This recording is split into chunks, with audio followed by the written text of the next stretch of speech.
नमस्कार, मैं आशीष गुप्ता और आपका स्वागत है शिक्षा क्रांति मंच पर। और आज की हमारी इस मासिक संवाद सत्र में आप सभी का बहुत बहुत स्वागत है। आज हमने बहुत से विषयों पर चर्चा की है और हमारे इस संवाद सत्र के बारे में हम जानेंगे यहाँ पर उपस्थित सभी वॉलंटियर्स से, सभी स्वयंसेवियों से कि किस प्रकार का उनका अनुभव रहा है इस संवाद सत्र में, क्योंकि बहुत से लोग यहाँ पर ऐसे भी हैं जो कि पहली बार इस संवाद सत्र को जो अटेंड किया है, उन्होंने पहली बार उनकी उपस्थिति दर्ज की गई है यहाँ पर। तो आइए जानते हैं उनके विचार के किस प्रकार का ये संवाद सत्र रहा। तो मेरे साथ हैं इस समय नेहा जी, तो आइए सबसे पहले उनके विचार जानते हैं। मैम, बहुत बहुत स्वागत है आपका। Thank you, sir. Firstly, I would like to thank you all the seniors who took some time out of their busy schedules for us, and special thanks to Satyan sir for organizing such a beautiful get-together for us. For me, today's session was really very nice. I soak up so many things, and I have enjoyed a lot. Thanks. इस समय मेरे साथ है निशान जी, जो कि एक अध्यापक हैं यूनिवर्सिटी में। तो आइए उनके भी विचार जानते हैं कि संवाद किस प्रकार से हमारे जीवन में क्या भूमिका निभाता है। तो सर, बहुत बहुत स्वागत है आपका। Okay, thank you so much. Thank you Satyan sir, और सभी का थैंक यू जो आप लोगों ने हमारे विचार सुने। सब ने अपने अलग अलग पॉइंट रखे, सबका अलग अलग पॉइंट ऑफ व्यू होता है, ठीक है। फाइनली कंक्लूजन तो एक ही निकलता है, राइट। तो मेरे को लगता है कि हर एक चीज़ पर डिस्कशन होनी चाहिए। जब चीज़ों पर डिस्कशन होती है तो फाइनल जब कंक्लूजन निकलता है, उसके बाद ही हम लोग उस पर काम करना स्टार्ट करते हैं, ठीक है। तो thank you so much everyone, thank you. तो विवेक जी, बहुत बहुत स्वागत है आपका। और आप आज की संवाद सभा का जो निचोड़ निकला है, मैं जानना चाहूँगा कि आपके विचार में किस प्रकार का जो इस संवाद सत्र रहा है और इसमें क्या क्या जो रस निकल कर बाहर आया है। मैं सबसे पहले धन्यवाद करूँगा सत्यन सर का कि एक ऐसा प्लेटफॉर्म, सबसे पहले मैं यही इच्छा रखूँगा कि हर गली में, हर जगह पे एक ऐसा प्लेटफॉर्म हो जहाँ पर युवा लोग आके डिस्कस करें और हम कुछ सिद्धांतों पे, कुछ बुनियादी चीज़ों पे बात करें, वो अपने प्रश्न लेके उस पे आगे आएँ। हमें भी जो हमने सीखा है उसको आचरण में डालने की कोशिश करें हम उनके प्रश्नों द्वारा, और उनके प्रश्नों को उत्तर करके उनकी जिज्ञासा का भी हम समाधान करें। और इस तरह से ये एक जो चक्र है वो चलता रहे, और जो खासकर जो डिबेट है हमारा, जो डिस्कशन का जो ये मूल सिद्धांत है, ये परपेचुएट कर जाए, ये चलता ही रहे, निरंतर चलता रहे, और हम लोग सब लोग इससे जो हैं कुछ ना कुछ और बड़े लार्ज स्केल पे एक लाइफ में चेंज ला रहे हैं, और वो लाते रहें। आप सब लोगों का बहुत बहुत धन्यवाद कि आपने बड़े प्यार से और बड़े स्नेह से बुलाया भी, सुना भी। उस चीज़ के लिए हम सबका धन्यवाद करते हैं। ऐसा प्लेटफॉर्म मेरी नॉलेज में आज तक कहीं नहीं था, और जो ये हुआ है ये एक बहुत बड़ा, एक बहुत सुंदर भारत और पूरे विश्व का निर्माण करेगा, जिस तरह से ये डिस्कशन चल रही है। बहुत बहुत धन्यवाद आप सब लोगों बहुत बहुत धन्यवाद सर, बहुत बहुत धन्यवाद। मुझे बहुत अच्छा लगा, और फर्स्टली मैं सभी को धन्यवाद कहना चाहती हूँ। आप सभी ने अपना इतना कीमती समय हमें दिया और इतना इंस्पिरेशनल और मोटिवेशनल टॉक चली, मुझे बहुत अच्छा लगा। Thank you. आपका बहुत बहुत स्वागत है। और आप बताएं आज की संवाद सभा का आपको किस तरह का अनुभव रहा और आपने क्या सीखा। It's my first time to attend such a great session. We meet some wonderful people with a great knowledge. We learned a lot new things. सबसे पहले तो मैं सत्यन सर का धन्यवाद करना चाहूँगी कि उन्होंने ये मंच दिया हम सबको अपने विचार व्यक्त करने का।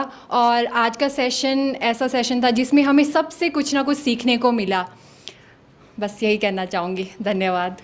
बहुत बहुत धन्यवाद। मुझे यहाँ से बहुत कुछ सीखने को मिला, और मैं यही ट्राई करूँगी कि जो मैंने सीखा है वो मैं अप्लाई भी करूँ। जैसे कि इन सभी ने बताया, मुझे इनकी सभी की बातें बहुत अच्छी लगी, और आने वाले भविष्य के लिए इनकी बातें बहुत मायने रखेंगी, और मुझे ये सब कुछ बहुत अच्छा लगा। जी, बहुत बहुत धन्यवाद। अनुभव बहुत अच्छा था। देखिए, हम स्टूडेंट्स हैं तो हमारे लिए इस समय ज़रूरी हो जाता है कि अपनी क्षमता के साथ न्याय करें। तो उस बेसिस पे ये बहुत अच्छा सेशन था, बहुत कुछ सीखने को मिला, डाउट्स क्लियर हो जाते हैं और मैकेनिज़्म सही हो जाता है अंदर थॉट प्रोसेस का। जी, बहुत सही कहा आपने। सबसे पहले I want to thank our honour Satyan sir कि उन्होंने यहाँ पे सबको बुलाया। और सर ये चाहते कि हम सब ना ही मतलब पढ़ाई में तो हम सब अच्छे ही रहे, बट हमारी जो लाइफ है उसमें भी हम आगे जाए। तो मैं सभी का धन्यवाद करना चाहूँगी, यहाँ पे सभी उपस्थित लोगों का, सत्यन सर का स्पेशली, क्योंकि उन्होंने हमें ये मंच दिया, ये सत्र या इस मंच पे हमें आने का मौका दिया, या हम लोगों ने सबके विचार सुने, समझे। तो मैं इस चीज़ के लिए बहुत बहुत धन्यवाद करना चाहूँगी। और मैं चाहूँगी कि हमारी जो युवा पीढ़ी है उसके लिए ये बहुत ज़रूरी है, ये मंच मिलना बहुत ज़रूरी है, इन बातों का डिस्कस होना बहुत ज़रूरी है, ताकि हम लोग सीखें, बहुत सारी चीज़ें सीखें। क्योंकि एक यूथ ऐसे पाथ पे है कि जहाँ वो सीखता है फिर उस चीज़ को जाके इम्प्लीमेंट करता है। तो मैं सभी का धन्यवाद करना चाहूँगी। और दूसरा, हमने इस सत्र से बहुत कुछ सीखा और मैं उम्मीद भी करती हूँ कि ये सत्र इस तरह के होते रहें ताकि हम लोग बहुत सी चीज़ें समझ सके, कर सके और लाइफ में इन चीज़ों को इम्प्लीमेंट कर सके। Thank you so much. बहुत बहुत धन्यवाद। दीपक सर एक शिक्षक के पद पर भी आसीन हैं, जो कि शिक्षक के रूप में इनका एक अपनी भूमिका दे रहे हैं समाज में। तो सर सबसे पहले तो मैं जानना चाहूँगा कि बतौर शिक्षक संवाद कितना ज़रूरी रहता है? धन्यवाद आशीष जी। एक शिक्षक के तौर पर बिना संवाद के तो कुछ भी नहीं है मेरे विचार में। अगर किसी के शिक्षक के पास जो ज्ञान है, अगर वो संवाद नहीं करेगा तो वो जो उसके फॉलोअर हैं, उसके जो सीखने वाले हैं, उन तक पहुंचेगा नहीं, तो उस ज्ञान को लेंगे कैसे? तो संवाद ही सब एक बहुत बड़ी कड़ी है। अगर ज्ञान ने एक दिशा से दूसरी दिशा में जाना है तो बिना संवाद के वो ज्ञान नहीं जा सकता है। जी, तो सर जो ये ऐसे संवाद सत्र हमारे मंच पर किए जाते हैं, हमारी इस एनजीओ में किए जाते हैं, तो आपका इसके बारे में किस तरह का विचार है कि आगे हमें एक मासिक सभा की जाती है, तो हमें इसके समय में कुछ बदलाव करने चाहिए कि ये थोड़ी लंबी चले या इसके समय अंतराल को कम किया जाए? देखिए, अंतराल को कम या ज़्यादा करना तो मैं ये समझता हूँ कि इसको बांधना हो गया, इसको कन्फाइन करना हो गया कि हाँ जी इतने से इतना ही होगा। मेरे विचार में सबसे पहले तो ये हर मास जब ये इसका दिन जो है डिसाइड किया जाता है, डेट डिसाइड किया जाता है, सभी जितने भी हमारे वॉलंटियर्स हैं उनको आना चाहिए, पहली चीज़ ये। और अगर टाइमिंग की बात है तो हम इसको थोड़ा जल्दी कर देंगे तो जो बच्चे हैं या फॉलोअर हैं उनके मन में प्रश्न बहुत होते हैं और वो तूफ़ानी जो प्रश्न होते हैं उनको शांत करने में समय लग सकता है। जी बिल्कुल। तो मेरे विचार में ये जो सेशंस इसकी टाइम अपने आप ऑटोमेटिकली बढ़ जाएगी। ये जी बहुत बहुत धन्यवाद सर। धन्यवाद। मेरा नाम है भावेश बिष्ट और मैं नेहरू युवा केंद्र से जुड़ा हूँ। उधर मुझे पता चला कि सत्यन सर एक चैम्पियन है सोशल इम्पैक्ट कॉजेज़ में, तो आज हम इनके यहाँ आए। एक संवाद, मेरे ख्याल से ये सोलन ज़िले में मैं पहली बार ही देख रहा हूँ कि कोई एनजीओ इस लेवल पे कर रहा है, तो ये बहुत अच्छा लगा। काफ़ी डायनामिक इश्यूज़ पे डिस्कशन हुआ, अध्यात्म से लेकर टेक्नोलॉजी तक, और मैं काफ़ी एक्साइटेड हूँ अगले सेशन अटेंड करने के लिए। बहुत बहुत धन्यवाद सर। हमारे बीच एक और मेहमान आ चुके हैं और जानते हैं इनके भी विचार कि किस प्रकार से इनका अनुभव रहा है आज की इस सभा का। सर बहुत बहुत स्वागत है आपका। Thank you so much. नमस्कार, मेरा नाम है दिव्यांशु देव और मैं नेहरू युवा केंद्र का एक वॉलंटियर हूँ। और मुझे भी नेहरू युवा केंद्र के थ्रू ही पता चला सत्यन सर के बारे में, उनकी ऑर्गेनाइजेशन के बारे में, और ये मेरा पहला सेशन है, मैं पहली बार इधर आ रहा हूँ। एंड ये बहुत ही, जो इस तरह के इवेंट्स से बहुत ही क्रूशियल रोल प्ले करते हैं सोसाइटी में एक पॉजिटिव इम्पैक्ट लाने के लिए, और इसी तरह के इवेंट्स आगे भी ज़रूर होने चाहिए ताकि जो हमारा यूथ है वो इससे काफ़ी कुछ सीखे, एक पॉजिटिव जो है लर्निंग्स ले और इसे इम्प्लीमेंट भी करे अपनी लाइफ में, ताकि एक पॉजिटिव इम्पैक्ट पड़े हमारी सोसाइटी में in a good way. Thank you. बहुत बहुत धन्यवाद आपके विचारों का। तो मैं बुलाना चाहूँगा शिवांश जी को, जो कि काफ़ी अनुभवी है इन सभाओं के और इन सत्रों के, जिनके मन में काफ़ी, जिस प्रकार से दीपक सर ने कहा कि तूफ़ानी जो विचार होते हैं और जो प्रश्न होते हैं उठते रहते हैं। मैं जानना चाहूँगा आज की इस सभा से आपने क्या सीखा, और किसी प्रकार का यदि आप अपने सुझाव देना चाहें तो वो हम उसका भी बहुत ही स्वागत करेंगे। Thank you sir. First of all I want to thank Satyan sir for giving me this opportunity to speak from this platform, and I also want to thank Satyan sir for such kind of interactive sessions, and Satyan sir almost held many of interactive sessions, so I learned so many things from each person, but I also felt disagree in some points. Like if sir said like पांचवी fail देश नहीं चला सकता, तो मेरा ये मानना है कि अगर जो हमारे पूर्वज थे या वो भी मतलब पढ़े लिखे नहीं होते थे, तो मेरा ये मानना है अगर वो घर चला सकते हैं तो वो देश भी चला सकते हैं, क्योंकि ये देश भी हमारा एक घर है। और जैसे कि सर ने एक और बात कही थी कि हमें इच्छाएं सिर्फ कार्य की ओर करनी चाहिए, फल की ओर नहीं। तो लेकिन अगर हम फल के बारे में सोचें ही ना, तो उन इच्छाओं का फ़ायदा क्या जो हम कर्म में करें। जैसे कि अगर एमलेस कोई भी विचार है तो वो मेरे हिसाब से तो वर्थलेस है। So that's all I want to say. जी थैंक यू, बहुत बहुत धन्यवाद शिवांश जी। तो मैं जितने भी हमारे व्यूवर्स हैं, जो भी इस वीडियो को, जो भी इस सेशन को बाद में देखेंगे, तो मैं चाहूँगा कि जो भी प्रश्न उठाए गए हैं यहाँ पर, आप उनका उत्तर कमेंट बॉक्स में दें और अपने भी जो विचार हमारे साथ साझा करें। और हमारे बीच एक और मेहमान हैं हमारे सूरज सर, जो कि LR यूनिवर्सिटी में ही हैं, और उनके भी विचार जानेंगे इस सभा के बारे में। सर बहुत बहुत स्वागत है आपका। धन्यवाद। मैं सेशन में थोड़ा सा किन्हीं वजहों से लेट हो गया जी। जहाँ तक बात है संवाद की, कम्युनिकेशन की, मैं समझता हूँ कि ये होना चाहिए, होता रहना चाहिए, तभी हम कुछ कंक्रीट कर पाएंगे। धन्यवाद जी, बहुत बहुत धन्यवाद सर। तो मैम बहुत बहुत स्वागत है आपका। Thank you Ashish sir. जैसा कि संवाद हम सबकी ज़िंदगी में बहुत ही महत्वपूर्ण रोल अदा करता है, और जैसे भी हम अपनी बात को रखना चाहते हैं, अगर हम उसको उसी तरह से बोल पाए तो यह सबसे बड़ी कला है। क्योंकि आज के दौर पर यह बहुत ही मुश्किल, मैं बोल सकती हूँ बहुत ही इम्पॉसिबल सा हो गया है। क्योंकि जितनी हमारे दिमाग में क्लटरिंग होती है थॉट्स की, इतना मुश्किल हो जाता है जो हमने बात रखनी है उसे रख पाए। तो जो यह मंच है, जितनी बार भी मैं यहाँ पे आके बोलती हूँ, मुझे अपना जो रियल नेचर है उससे मिलने का मौका मिलता है, उससे रूबरू होती हूँ, तो मुझे बहुत ही अच्छा लगता है। और मैं सत्यन सर का धन्यवाद करना चाहूँगी कि वो इतनी अच्छी अपॉर्चुनिटी हम सब के लिए लाए हैं, जिसमें हम अब सब अपने विचारों का आदान प्रदान कर सके। तो मैं यही कहना चाहूँगी, अच्छा लग रहा है। बहुत बहुत धन्यवाद। Thank you. बहुत बहुत धन्यवाद। आज आपने बात की संवाद बहुत ज़रूरी है हमारे लिए, और संवाद से मैं ये समझती हूँ कि संवाद से कठिन मुद्दे भी आसान बन जाते हैं, तो इसीलिए संवाद ज़रूरी है।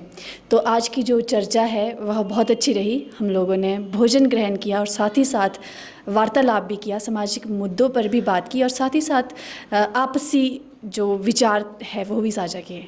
जी मैम, बहुत बहुत धन्यवाद। लेकिन मैम इसमें यही पूछना चाहेंगे कि संवाद के असल में कई तरह से मायने होते हैं, और कई तरह के जो उसमें लोगों के जो विचार होते हैं, अक्सर हम उन विचारों से जो सहमत नहीं होते हैं। तो संवाद का विचारों के साथ किस तरह से जुड़ाव होना चाहिए और किस तरह का सामंजस्य होना चाहिए? सर मैं ये समझती हूँ कि जब संवाद होता है तो हम एक सेंडर, एक रिसीवर होता है, तो उसके बीच अलग अलग पर्सन के अलग अलग इंटेलेक्ट होता है। तो हमें एक फ्लेक्सिबिलिटी होनी चाहिए, कुछ हद तक हमें उन्हें समझना चाहिए, कुछ हद तक हमें उन्हें थोड़ा सा लीवे देना चाहिए, ताकि हम अपनी बात को भी ढंग से रख सकें। इसलिए जो संवाद है वह पारस्परिक तालमेल का संबंध है। आपने अक्सर देखा होगा, जब भी हम किसी से नाराज़ होते हैं तो हम एकदम से संवाद बंद कर लेते हैं। तो अगर हम संवाद कर लेंगे तो हमारे भीतर से जो भी हमारे मन मुटाव है वो शब्दों के माध्यम से बाहर आ जाएंगे। इसलिए हम लोग बचते हैं, जब भी हम लड़ते हैं किसी से तो हम संवाद से बचते हैं।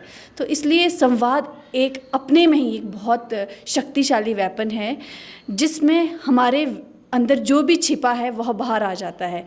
और अगर वो बाहर आता है एंगर के माध्यम से, तो जो सुनने वाला है, जो भी अगली साइड पे है, तो उसे समझना चाहिए कि ये इसकी पर्सनैलिटी है और उसको थोड़ा सा स्पेस देना चाहिए। और जब वह शांत हो जाए तो उसको बताना भी चाहिए कि आपने यहाँ गलती की। I think it is a part of communication और संवाद। इस समय हमारे साथ मौजूद हैं चेतन जी, जो कि हमारे नए वॉलंटियर हैं, नए स्वयंसेवी हैं संस्था के, और यहाँ पर जो है वो कम्युनिकेशन स्किल सीख रहे हैं, संवाद कला सीख रहे हैं। इस संस्थान में बिताए गए समय और उससे पहले के समय में आप अपने जीवन में कितना अंतर पाते हैं इस समय? इस संस्था में हमें एक मौका मिलता है अपने विचारों को प्रकट करने का, और हमारे विचार भी दूसरी तरफ से बहुत ही अच्छी तरह से समझे और सुने जाते हैं। तो ऐसा पहले मैंने कहीं पे नहीं देखा, जहाँ पे भी मैं अपनी शिक्षा ग्रहण करने गया था। तो ये और बदलाव मैंने ये देखा कि यहाँ पे मेडिटेशन वगैरह होती है, तो उससे दिमाग फोकस्ड और रिलैक्स्ड अब बहुत हो चुका है पहले के मुताबिक, और मेरी इंग्लिश भी काफ़ी इम्प्रूव हो चुकी है। जी, तो जैसा कि हम आपके बारे में जानते हैं, आप बतौर निर्देशक जो है अपना जो है कार्य क्षेत्र में आप कार्य करना चाहते हैं, तो उस कार्य क्षेत्र में आपको जो है कम्युनिकेशन जो है, जो ये संवाद कला है, वो कितनी जो है कारगर होती है, कितनी कारगर होती है? मेरे को ऐसा लगता है कि संवाद बहुत ही ज़रूरी है निर्देशक बनने में। अगर आप अपने विचार ही ढंग से और अच्छी तरह से प्रकट नहीं कर पा रहे हो, तो आप किस हिसाब से किसी को निर्देश या कैसे डायरेक्टर बन सकते हो? तो संवाद एक बहुत ही अहम भूमिका निभाता है एक निर्देशक की ज़िंदगी में। सर बहुत बहुत स्वागत है आपका। और मैं बताना चाहूँगा कि जो शिक्षा क्रांति NGO है, ये काफ़ी समय से माँ प्रकृति की सेवा कर रही है और बच्चों की हेल्प करती है क्रिएटिव कम्युनिकेशन स्किल्स सीखने में। और हमारा जो एक उद्देश्य है, हम चाहते हैं कि समाज के एक एक कोने, एक एक नुक्कड़ तक जो है हमारा ये संदेश जाए और हर एक कोना, हर एक नुक्कड़ जो है स्वच्छ रहे और हमारी प्रकृति का संरक्षण हो सके। और हर एक व्यक्ति के अंदर एक संवाद की कला होनी चाहिए, एक क्रिएटिविटी होनी चाहिए, कलात्मक रूप से वो बात करने में सक्षम रहे, अपनी बात रख सके ताकि उसे किसी प्रकार की झिझक ना हो। और इससे आगे सर कहेंगे कि किस प्रकार का इनका आज का इस संवाद सभा का अनुभव रहा है और इन्होंने किन किन विषयों पर बातें की हैं। सर, बहुत ही अच्छा लग रहा है आशीष जी, आज बहुत सारे नए चेहरे हैं। आज विश्व प्रकृति संरक्षण दिवस के शुभ अवसर पर जो हमने संवाद का कार्यक्रम रखा था, सभी ने बढ़ चढ़ कर भाग लिया। तो ये आशीष जी के लिए आंसर है मेरे विचार में कि आइडियल सब आइडियल है, सबके अच्छी अच्छी चीजें लीजिए और उनके अगर कॉन्टेक्स्ट में आपका कॉन्टेक्स्ट फिट बैठता तो वो आपके लिए आइडियल है, अदरवाइज वो आइडियल नहीं। सर ने बहुत अच्छा कहा, क्योंकि जो हमारी सनातन संस्कृति है यह लोकतांत्रिक संस्कृति है। आपने कभी भी देखा होगा जब राम आते हैं तो वो शंकर भगवान को गुरु मानते, शंकर राम को गुरु मानते, कृष्ण शंकर को, शंकर कृष्ण को। तो कहीं ना कहीं ये संतुलन बनाने वाली ही बात है। हम में राम की मर्यादा हो, हम में राम की मर्यादा हो, हमारा जीवन शिव के समान प्रकृति प्रिय सीधा साधा हो। हम में कृष्ण की क्रांति हो, हम में बुद्ध की शांति हो, हमारा परिचय हिंदुस्तानी, हमारी पहचान विश्व भारती हो, हमारी पहचान विश्व भारती। तो मैं ये कहना चाहता हूँ कि हमारे जीवन में आदर्श होने चाहिए और एक आदर्श ना हो, अनेक आदर्श हो, क्योंकि अगर एक ही आदर्श के साथ हम खुद को ले जाएं आगे तो हम एकांगी हो सकते हैं। हमारा जीवन बहुआयामी होना चाहिए। हमारे आदर्श भगत सिंह भी होने चाहिए और उसी के साथ गांधी भी हमारे आदर्श होने चाहिए और उसी के साथ सुभाष चंद्र बोस भी हमारे आदर्श होने चाहिए। आशीष गुप्ता जी ने कहा कि जब हमें कोई दुविधा आती है जीवन में तो हम किस आदर्श को मद्देनजर रखते हुए उस दुविधा का सामना करें। तो मेरा मानना ये है कि जब भी दुविधा आए तो हम आदर्श में ज्ञान को न खोजें, ज्ञान को अपने भीतर खोजें, क्योंकि बाहर से हमें केवल जानकारी मिल सकती है, चाहे वो जानकारी कितनी ही दिव्य क्यों ना हो। भगवान श्री कृष्ण ने स्वयं ही गीता क्यों ना कही हो, ब्रह्मा जी आके क्यों ना खुद आपसे कहें कोई ज्ञान, लेकिन बाहर से आपको कभी ज्ञान की प्राप्ति हो ही नहीं सकती। मैं मानता हूँ कि जब ज्ञान होगा तो भीतर से वो स्फुरित होगा, भीतर से बाहर की ओर ज्ञान का प्रवाह होता है, बाहर की ओर से भीतर की ओर कभी ज्ञान का प्रवाह नहीं हो सकता। वो केवल जानकारी मात्र हो सकती है और आपको ज्ञान के मार्ग पर उन्मुख करने के लिए वो सहायक भी हो सकती है, लेकिन ज्ञान तो भीतर से ही जाकर हो सकता है। तो जब भी हम किसी भी दुविधा का सामना अपने जीवन में करें तो बाहर मत खोजिए उसका समाधान हमें अपने भीतर खोजना। तो आशीष जी के प्रश्न का यही बहुत बढ़िया। यानी ये कहना चाहते हैं, ये बिल्कुल नहीं कहना चाहते कि आप किताबें ना पढ़ें। जैसे उन्होंने कहा, ये बहुत ऊंची बातें की इन्होंने, सही कहा इन्होंने। स्वतः ही मनुष्य के भीतर सारा ज्ञान है। बोलते हैं हमारे बुजुर्ग, यथा ब्रह्मांडे तथा पिंडे, जो सारा कुछ ब्रह्मांड में वही यहाँ है। पंच तत्वों से शरीर बनाए तो आप एलिमेंट्स जो बाहर है वो यहाँ भी है, बात सही है।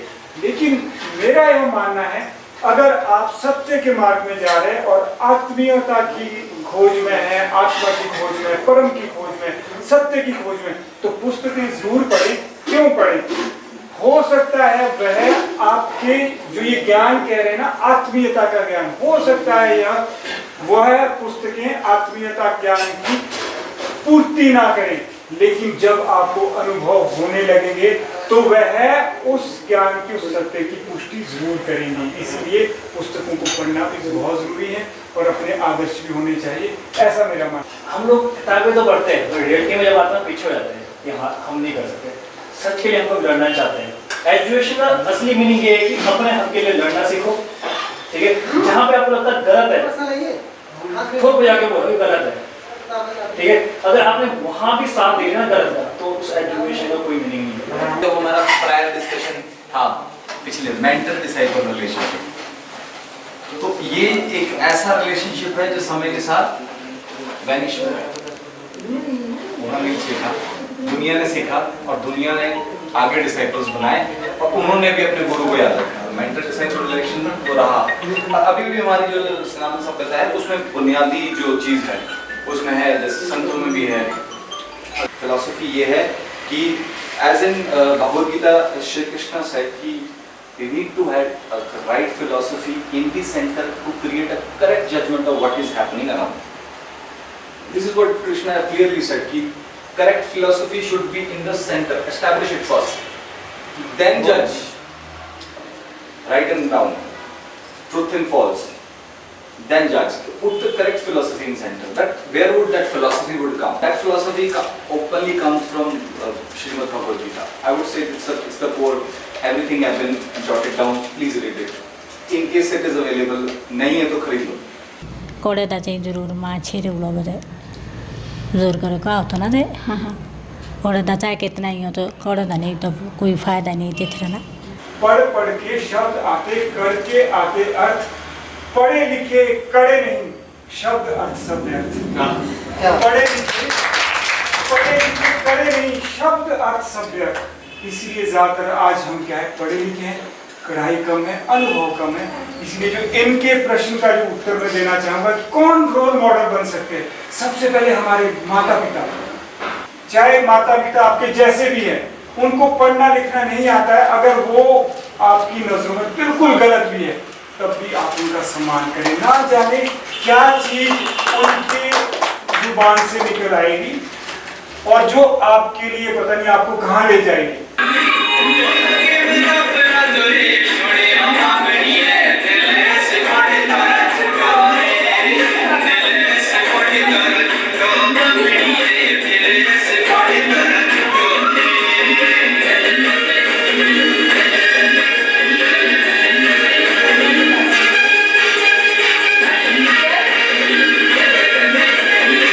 सभी को साधुवाद और सभी प्रशंसा के पात्र है. जैसा आप सभी जानते हैं कि 2047 तक हमने अपने सामने एक लक्ष्य रखा है. 2047 में जब भारत की आज़ादी के 100 वर्ष पूरे हो जाएंगे तो हम भ्रष्टता से नहीं, स्वच्छता से आज़ादी का शताब्दी महोत्सव मनाएंगे. हम विवाद से नहीं, संवाद से भ्रष्टाचार मुक्त स्वच्छ भारत बनाएंगे. और भ्रष्टाचार मुक्त स्वच्छ भारत बनाने के लिए आज आप सभी यहाँ आए, आपने बहुत बहुत आपका आभार प्रकट करता हूँ, बहुत बहुत धन्यवाद करता हूँ. और आशीष जी आपका भी मंच संचालन के लिए बहुत बहुत आभार. बहुत बहुत धन्यवाद सर. तो मेरा अपने सभी व्यूवर्स से, जो भी हमें इस समय देख रहे हैं, बाद में भी देखेंगे, तो उनसे यही आग्रह रहेगा कि आप भी संवाद की शैली को अपनाएं. क्योंकि अक्सर क्या होता है कि हम बहुत से मनमुटावों को लेकर जो है बात नहीं करते हैं, चाहे वो आपके व्यक्तिगत रिश्ते हो या सामाजिक रिश्ता हो या कहीं पर भी अपने गुरु से भी आपको बात करनी हो, तो आप संवाद शैली को अपनाएं, जो कि आपको बहुत ही ज़्यादा सहायता करेगी आपके भविष्य के निर्माण में. तो संवाद अपनाएं. और इसी शब्द के साथ मैं आपसे विदा लेना चाहूँगा. मिलते हैं आपसे अगले सत्र में एक नए प्रश्न, नई पहचान, नए संस्थान, नए स्थान पर. तब तक के लिए जय हिंद, जय भारत, जय विश्व.